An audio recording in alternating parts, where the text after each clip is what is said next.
Urea కొరతను సృష్టించి కేంద్ర ప్రభుత్వంపై నిందలు వేస్తున్నారంటూ కాంగ్రెస్ ప్రభుత్వంపై బీజేపీ నాయకులు తీవ్ర స్థాయిలో విరుచుకుపడ్డారు. కోహెడ మండల కేంద్రంలోని అంబేద్కర్ విగ్రహం వద్ద బీజేపీ మండల శాఖ ఆధ్వర్యంలో సీఎం దిష్టిబొమ్మను దహనం చేసి నిరసన ప్రదర్శన నిర్వహించారు. రసాయన పరిశ్రమల్లో యూరియా వాడకం పెరిగిందని, కాంగ్రెస్ మంత్రులు బడా నాయకుల పరిశ్రమలకు యూరియాను తరలిస్తున్నారని బీజేపీ ఆరోపించింది. గత ఏడాది సెప్టెంబర్ 8 వరకు 8.05 లక్షల మెట్రిక్ టన్నుల యూరియా కొనుగోలు జరిగినప్పుడు కొరత లేదని, కానీ ఈ ఏడాది అదే సమయానికి 8.23 లక్షల మెట్రిక్ టన్నుల యూరియా కొనుగోలు జరిగి ఇంకా 25,000 మెట్రిక్ టన్నుల స్టాక్ ఉన్నప్పటికీ కొరత ఎందుకు ఏర్పడిందో ప్రభుత్వం సమాధానం చెప్పాలని డిమాండ్ చేశారు. కాంగ్రెస్ నాయకులు వ్యాపారులతో కుమ్మక్కై బ్లాక్ మార్కెట్ ద్వారా యూరియా విక్రయాలు సాగిస్తూ ఉన్నారని ఆరోపించారు. ఎన్నికల ముందు ఇచ్చిన హామీలైన వృద్ధులకు, వితంతువులకు 4,000 పెన్షన్ పెంపు, మహిళలకు 2,500 రూపాయలు, నిరుద్యోగ యువతకు భృతి, పెళ్లైన అమ్మాయిలకు తులం బంగారం వంటివి అమలు చేయడంలో విఫలమయ్యారని విమర్శించారు. ప్రభుత్వ వ్యతిరేకతను కప్పిపుచ్చుకోవడానికి కేంద్రంపై తప్పుడు ప్రచారం చేస్తున్నారని అన్నారు. బీజేపీ మండల అధ్యక్షుడు జాలిగం రమేష్, జిల్లా కౌన్సిల్ మెంబర్ ఖమ్మం వెంకటేష్ మాట్లాడుతూ కాంగ్రెస్ నాయకులకు కనీస అవగాహన లేకుండా కేంద్రంపై నిందలు వేస్తున్నారని మండిపడ్డారు. అనవసరంగా ప్రధాని నరేంద్ర మోడీ దిష్టిబొమ్మలను దహనం చేసే చిల్లర వేషాలు వేస్తే తాము కూడా ఊరూరా కాంగ్రెస్ సీఎం దిష్టిబొమ్మలను దహనం చేసే కార్యక్రమాలకు పిలుపునివ్వాల్సి వస్తుందని హెచ్చరించారు. తెలంగాణలో యూరియా కొరత కాంగ్రెస్ ప్రభుత్వం అధికారంలోకి వచ్చాకే మొదలైందని, దీనిపై రైతులు ఆలోచించాలని వారు కోరారు.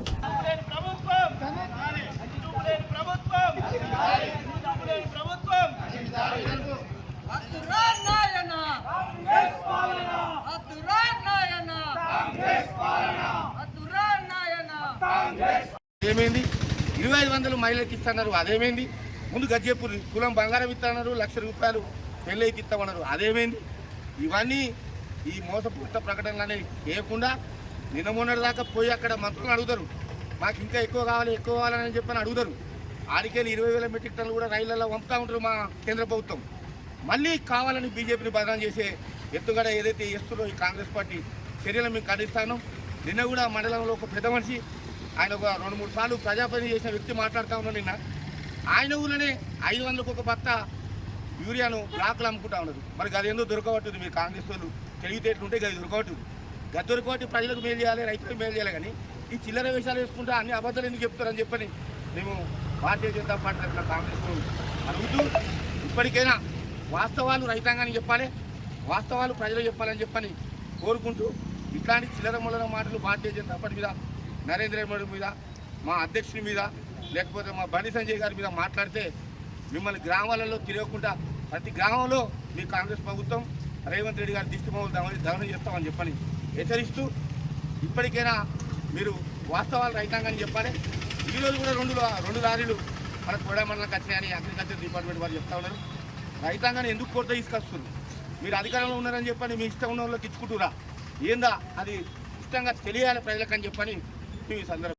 ఈరోజు కోడా మండల భారతీయ జనతా పార్టీ మండల శాఖ ఆధ్వర్యంలో కోడా మండల కేంద్రంలో అంబేద్కర్ సాక్షిగా కాంగ్రెస్ ప్రభుత్వం చేస్తున్నటువంటి మోసపూరిత వాగ్దానాలు కావచ్చు, మోసపూరిత ప్రకటనలు కావచ్చు, నిన్న జరిగినటువంటి అంటే వాళ్ళకు అవగాహన రాజ్యంతో మన కోడా మండల కాంగ్రెస్ నాయకులు ఒకవైపు మార్కెట్ కమిటీ చైర్మన్ అయినటువంటి ఊరుకు 288 బస్తాలు డైరెక్ట్ తరలించుకుంటూ అక్కడ మేమే తెచ్చినాం, మా మద్దతుగా తెచ్చినామని మాట్లాడుకుంటూనే ఈరోజు ఒక అసమర్థంగా ఇక్కడ నిలబడి నరేంద్ర మోడీ రైతుల కోసం మాట్లాడుతున్నటువంటి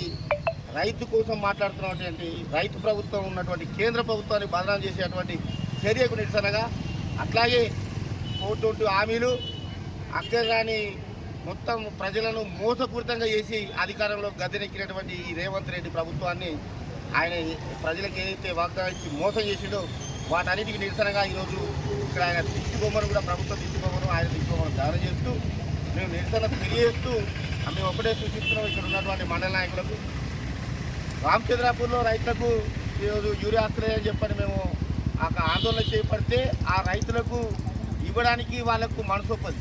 అదే ఆ ఊరు అవతలకి వర్కోలకు ఇదే కాంగ్రెస్ నాయకులు సొసైటీ నుంచి వెళ్ళి 288 బస్తాలు తీసుకుపోయి మేమే మంత్రి గారిని తీసుకొచ్చామని చెప్పని పట్టుకుంటా చిల్లర వేషాలు వేసుకుంటూ ఇక్కడ అబద్ధం స్టేట్మెంట్ ఇస్తూ ఉన్నారు. రైతాంగం అంతా ఆలోచించాలి. ఈరోజు ఎవరైతే కాంగ్రెస్ మంత్రులు ఉన్నారో ఆ మంత్రుల కంపెనీలకు యూరియాను తరలించే ఈరోజు ఇక్కడ రైతులకు యూరియా దొరకకుండా చేసినటువంటి మోసపూరిత ప్రభుత్వం ఈ కాంగ్రెస్ ప్రభుత్వం. ఎందుకంటే వాళ్ళ మంత్రి తుమ్మల నాగేశ్వరరావు గారే ఈరోజు బహిరంగంగా ప్రకటన చేశాడు. ఎందుకంటే తన అధ్యక్షుడు మాట్లాడిన విషయం ఉన్నది కాబట్టి నేను ఆ విషయాలకు ఓదలుచుకోలే. ఎందుకంటే 8 లక్షల చిల్లర మెట్రిక్ టన్నులది ఆల్రెడీ ఇప్పటికే కొనుగోలు జరిగింది. 25,000 మెట్రిక్ టన్నుల ఇంకా స్టాకులు ఉన్నాయని కూడా వాళ్ళ మంత్రి గారు చెప్తున్నారు.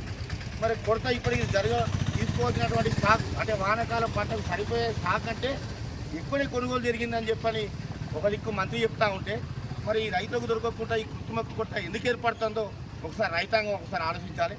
ఎందుకంటే వాళ్ళకు ఈ రసాయన ఎరువులు అనేది కంపెనీలలో అవసరం ఉన్నాయని చెప్పని అంటున్నారు కాబట్టి వాళ్ళు మంత్రులు పెట్టుకున్నటువంటి కంపెనీలకు తరలించడం పోవడంతోనే ఈరోజు ఈ యూరియా కొరత ఏర్పడింది. ఒకటే రైతాంగాన్ని మేము ఆలోచించమని కోడా మండలం తరఫున కోరుతా ఉన్నాం. ఎందుకంటే 2014 నుంచి నరేంద్ర మోడీ కేంద్ర ప్రభుత్వంలో భారతీయ జనతా పార్టీ అధికారంలో ఉంది. ఇది 2025 ఈ కాంగ్రెస్ ఎప్పుడైతే అధికారానికి వచ్చిందో ఆ అధికారానికి వచ్చిన నుంచే ఎందుకు కొరత ఏర్పడుతుంది? అంతకుముందు 10 సంవత్సరాలల్లో 10-11 సంవత్సరాలలో మన కేంద్ర ప్రభుత్వం ఉంది కదా, యూరియా సక్రమంగానే రైతులకు అందరికి వచ్చింది కదా. ఇది రైతాంగం ఆలోచించాలని చెప్తా ఉన్నాం. ఎందుకంటే వీళ్ళకు ముందు చూపు లేకపోవడం, ప్రభుత్వం పాలించే పాలక వ్యవస్థ లేకపోవడం, వాళ్ళకు